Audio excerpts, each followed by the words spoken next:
Hello guys! Ready to start with our tests? I'm really excited. Let's see what is waiting for us from now on. Well, the first thing we're gonna do today is we're gonna install the Theme Sniffer plugin as recommended by WordPress. This plugin can now be found in the repository, so let's do the installation normally.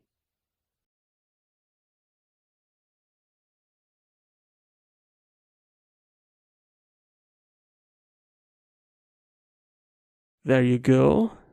I click here to go to its homepage. The first thing I want to tell you is that your plugin might look a little different. I've noticed that the developer makes some changes from time to time, so don't worry about it. The important thing is to understand what is important to test. So, how does it work? Well, I have to select the theme here. Select the type of test you want to run, the minimum PHP version your theme will support, and click here on this button, Go. The first type of test is mandatory. Here it will check all the required rules that your theme has to follow. Errors in red have to be fixed, okay? Warnings can be fixed manually, but they are not crucial for the theme to be accepted. But always pay attention to the type of warning you get, okay? Let's run our theme. Well, I have good news and bad news too. As far as I can tell, we got one error related to the README file here below. We're gonna create this file later in the course. And a lot of warnings. Notice here that the files we copied from one of the native themes generated some warnings. So this was not a problem generated by us, right? Don't be so sure about that, guys. I could believe that all this wouldn't be cause for alarm. With regard to the native themes, let's think a little. The native themes belong to WordPress, right? Which means that they, and also WooCommerce files, have been tested before being approved. If they are generating warnings, the problem is not ours. Well, it's not quite so simple. I've already talked about this situation in another section of this course. It turns out that all the files that are within our theme are our responsibility. So it doesn't matter if the WordPress or WooCommerce developers don't do their homework. If you choose to use their code within your theme, the problem is now yours. I realized that shortly before I started creating this course, when I tried to submit this theme for review. The first review they did pointed out several errors and warnings coming from third-party files. By arguing and questioning the review team, they answered that the files were my responsibility since they were within my theme. Actually, it's quite interesting because if I run a native theme here, let's see. Look, it also generates a lot of warnings. So for now, I'll leave these errors and warnings without any corrections, okay? All problems will be fixed after the theme is submitted for review. You'll be able to follow the whole review process on the link I will leave at the end of the section of this course. Well, let's move on. If you want to be more accurate, you may want to perform these other tests. You have the coding standards tests, best practices tests, documentation standard tests, and tests for submitting your theme to WordPress VIP, which is another WordPress premium themes platform, and we'll be not talking about it. These tests are optional. You'll see that surely we'll have one error or two when we run them.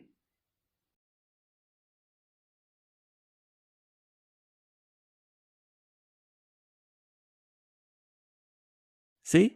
A lot of errors coming up. But I'm not going to be so scared, at least not now. If I try one of the native themes, you'll see the same pattern going on. Look at this. Looks like we are in good company. Or not. Okay, let's do some more tests. The second plugin WordPress recommends is called Theme Check. This plugin is essential and will test the structure of the theme as a whole. Let's install it then.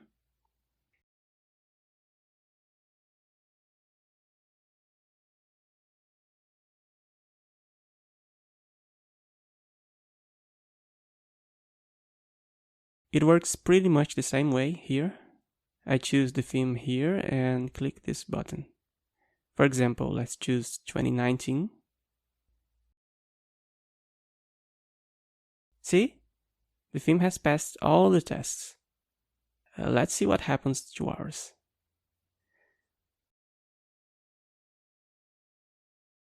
Well, we haven't had any luck yet. Let's see what we must fix. The messages are divided into categories. We have warnings, which need to be fixed. Required, also need to be fixed. Recommended, which you may or may not fix. This will depend on the type of recommendation. You have to read to see if it makes sense for your theme. And info, which are also things that you can or cannot fix. It will also depend on your theme. Well, up here, you're seeing a first warning coming up. It's up here because it's not necessarily related to the theme, but to the installation as a whole. Here is telling me that I should test the theme with the WordPress debug mode enabled. Enable debug mode as soon as you start creating the theme. I'm just doing it now, as always, for teaching purposes. It's pretty easy to do that. You open up your wp-config.php file.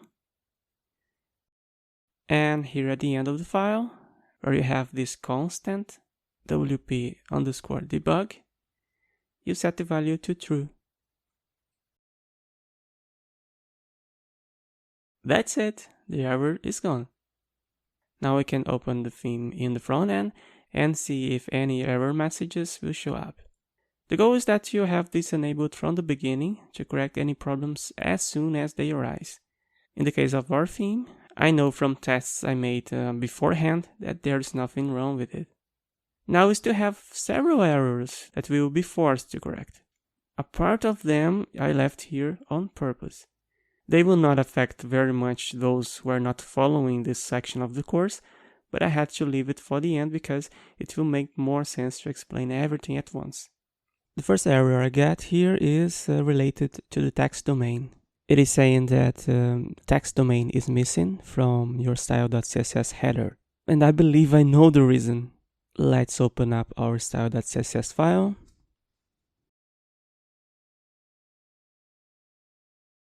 It turns out that we misspelled text domain here in this file. So please correct these two in your file, okay? Let's run the check once again. Okay, it's gone. Next, I have a lot of errors here related to CSS classes that I don't have in this theme. Those are classes that every theme has to implement. Most of them are related to the images in the body of the theme. If I click here on this link, I'll be taken to a codex page where there's a basic implementation of these classes. So now it's very easy. I'm gonna copy all these classes, open up my CSS file. Let's look for a place here.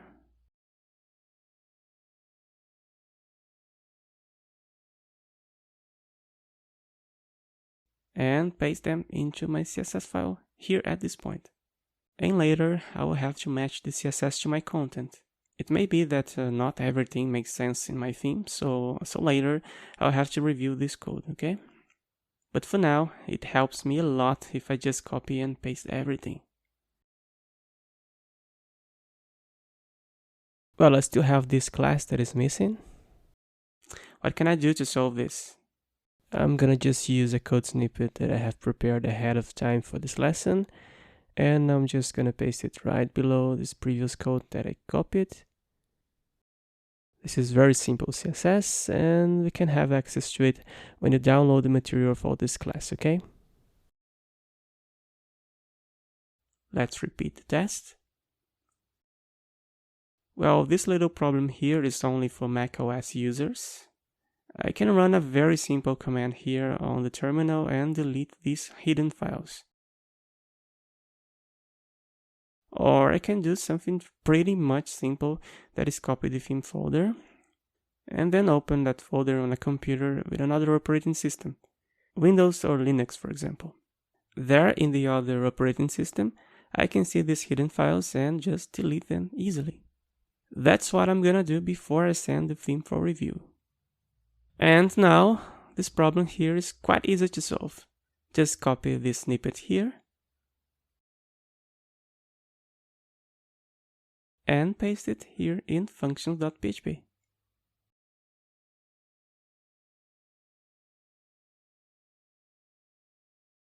And finally, we have all the most important problems solved. At least we can see this wonderful green color now. Great. We only have a few recommended things here. First one are things that will not be implemented in the theme because we're not forced to implement features we don't want in the theme. And this last one here will be corrected later on. Although it's listed as recommended here, you won't be able to pass the test if you don't have a readme.txt file along with the theme. So it should be listed as required, in fact. The later one is pretty easy to solve too. Let's look for this term here inside the function.php file of the 2019 theme.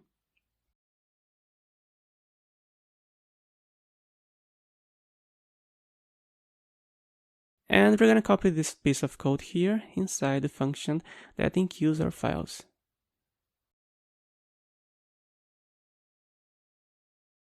This piece of code adds the comment script to the theme, but only on pages where the comment form is used. There you go. For now, that's the best we can do to test our theme. In the next lecture, I'll come back with another challenge. So, until then.